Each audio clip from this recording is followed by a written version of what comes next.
Subscribe if you haven't already. Hi titas and welcome back. In today's video, I'm going to teach you how to do this look using only 5 products. Yes, 5. It's tipid, nothing over 500 and full face na siya. If you're interested, just keep on watching.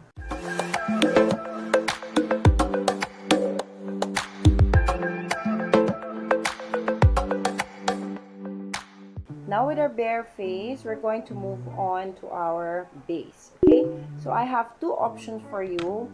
One is the Detail Makeover BB Cream, and another one of my favorites, is the Nichido. Okay, so Detail Makeover, this is $199, I believe. I will just link everything below. Lahat ng prices i-update ko below and somewhere here in the screen. But the Nichido BB Cream, this is 20 ml, costs around 238 pesos. So, for today's video, ito yung gagamitin natin. This is my favorite. Ang gusto ko kasi sa kanila, they both have that itsura na parang your skin but better. Very natural lang, which is what we are trying to achieve with this look. Normally, pag tamad days at medyo puyat, nagdadagdag pa ako ng concealer. But for today, okay na tayo with just BB Cream. So, this is how it looks like. So, yan lang. Gagamitin natin.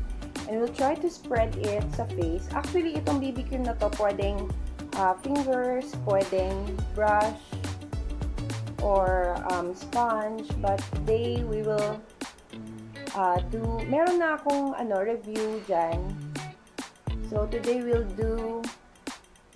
use a brush. Meron na akong review dyan sa BB cream na yan. So, I think it's the whole Detail Makeover line. I will just link it here sa eye and also in the description. So, i-blend lang natin siya using a brush. Ang tagalin. Naghang ang lola nyo.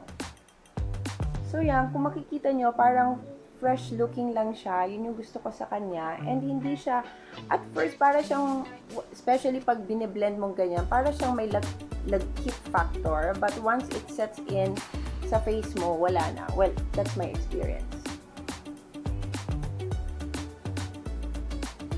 So, let's just buff it in.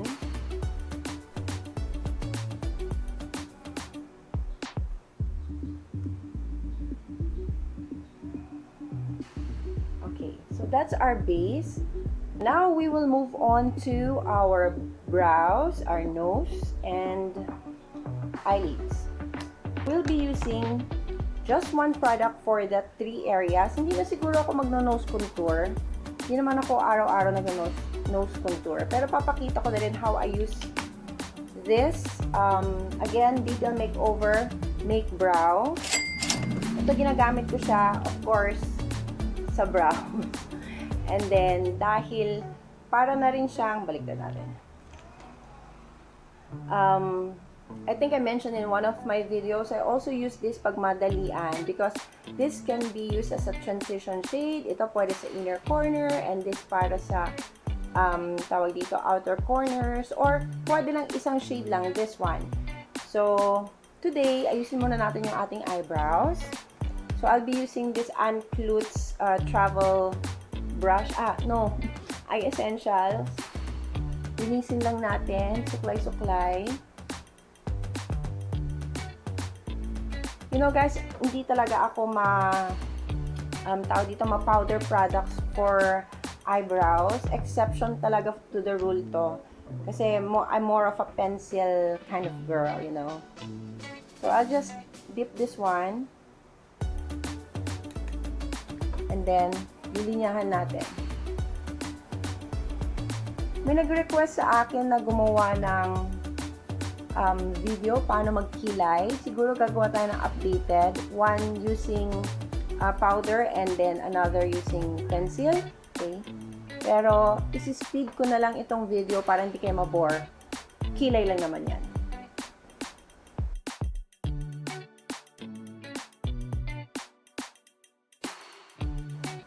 Okay.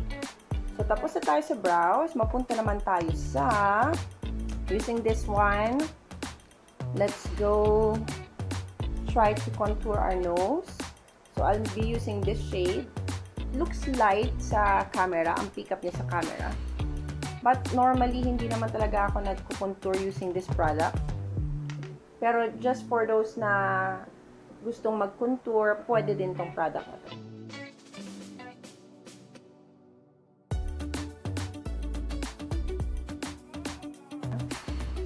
Huwag natin patangusin ng masyado kasi hindi na siya natural tignan. So, okay na sa akin yan.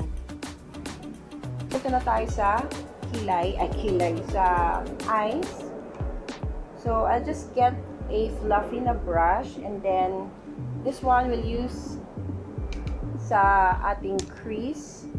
Swerte yung mga may crease. Ilalagay lang talaga siya. Ako magpapauso pa ako ng crease kasi kita nyo naman, ako yung medyo hooded. Let's do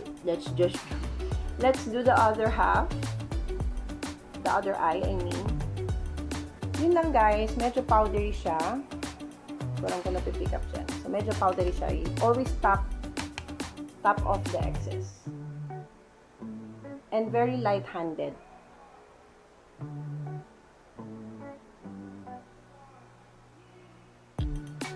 So, okay na ba yan? Okay, so minsan pag sinisipag-sipag, maglalagay pa ako ng tawag dito, outer corner, inner corner na kulay. Pero for now, pwede na siguro yan. Or unless gusto nyo, sige, i-demo na rin natin. Let's use the whole palette.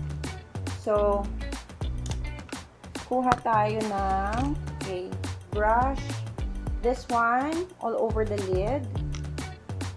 Medyo shining, shimmering, splendid siya, guys.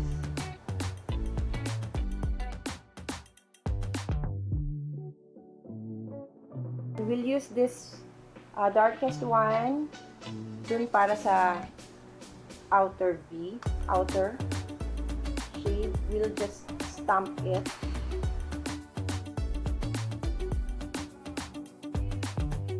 Okay, and then we'll use the same blending brush kanina. I-blend natin siya. So, I think we're done with the eyes. So, just with one product, ginawa natin yung nose, yung ating kilay, saka yung ating eyes. Okay? So, punta tayo sa bronzer. And for bronzer, this is my favorite one. This is from Flormar. So, this is, hindi ko alam kung local product to, pero sabi kasi Turkey, ang made in Turkey. So, anyway. Oops, sorry. So buttery, guys. Try nyo siyang tignan sa mall. Kita ba? I don't know kung kita sa inyo. As I've mentioned, nagdidim yung aking monitor. So buttery. Try nyo siyang i-swatch. Mag-swatch kayo sa mall. Ang ganda-ganda nito, guys. I love it. Mas gusto ko pa to kaysa dito sa butter bronzer. So, kuha lang tayo ng okay. This one is just to put warmth sa ating face. Again, you don't have to be perfect. We're not trying to contour. We're just trying to bronze up our face. Sabi nila 3. Yan. Number 3 and letter E. So, lagyan lang ng kulay na para tayong galing labas, galing araw, wag lang amoy araw. So, Flormar Bronzer is 499 pesos lang, if I'm not mistaken. Alam ko dati mahal to tapos parang nag-cut sila ng price and nothing above 500 talaga itong video na to. So, sumakto siya, 499. So, what I love about this, hindi siya maputik tignan, hindi siya too orangey, too reddish. So, tamang-tama lang yung tone niya for me, ha? For me. Okay, so, you can also swatch and try this one sa mall before you purchase it. And, next is, mapunta tayo sa cheeks. Noong mga 1800s, ganun ginagawa nila. 1700s, I think. Yan. Silpi sila ng pisngi. Okay, mapunta tayo sa cheeks and lips. So, new discover ko to. Well, hindi ako naka-discover. Na-discover ko yung color na to. I think the pinaka bestseller nila is Birthday Cake. Ubos siya. And this is the number 2 bestseller daw nila. So, linay ko siya sa isang video. Ililink ko na lang din dito if you haven't seen it sa Watson's Haul Part 2. So, nagustuhan ko kasi malakas siya makatisay. So, lagyan natin sa lips. So, normally guys, ginagawa ko, nilalagyan ko lang yung inner. Yan. And then, I blend with my fingers. Dali niyang i-blend, guys. Yan. Okay? So, may kulay na tayo. Tisay na tisay. Okay. Charing. So, punta tayo sa cheeks. So, ito, hindi ko pa siya natatry sa cheeks. So, let's see. Hindi ko alam kung i-didiretso ko ba. Baka maparami. Lagay ko muna dito. And then, dito tayo kukuha. Para mabilis ang blend.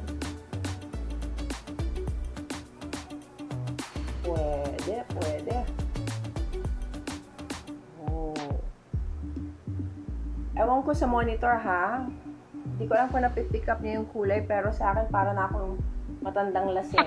Drunk blush ang peg. Okay, so yan yung difference. Kita ba? Meron bang difference? Nagdidim kasi yung monitor ko, hindi ko na makita. Mabilisan lang pala dapat ang pag-blend. My gosh.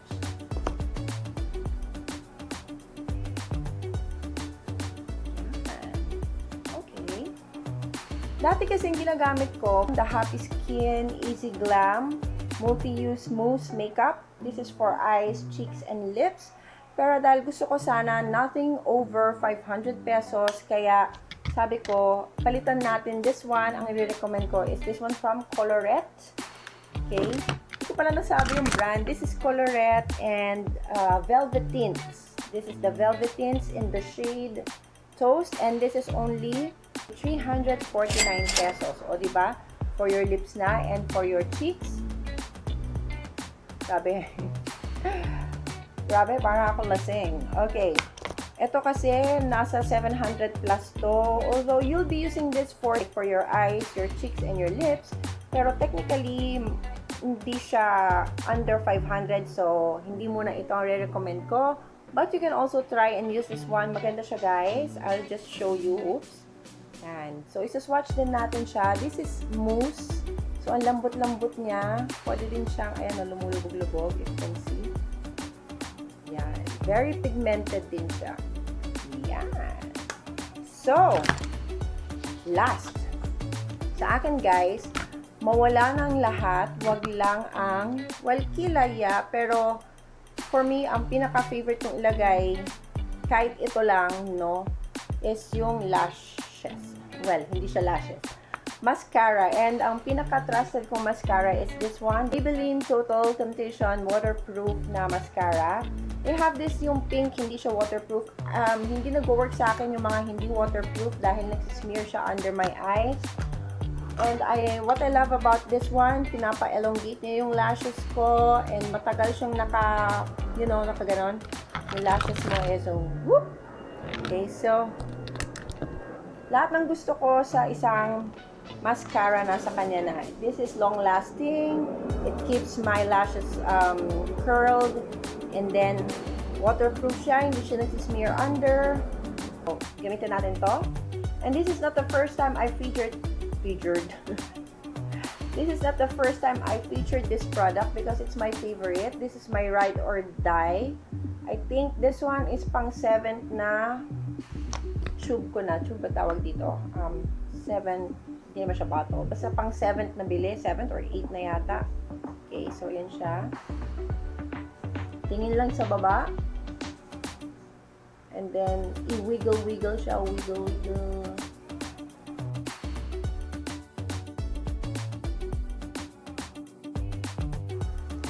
Yan. So, guys, that is the final look. Diyan nagtatapos ang ating video. I hope you like this tutorial. Please like, comment, subscribe, and share my video if you haven't already. And I will see you in my next video. Thanks for watching. Bye!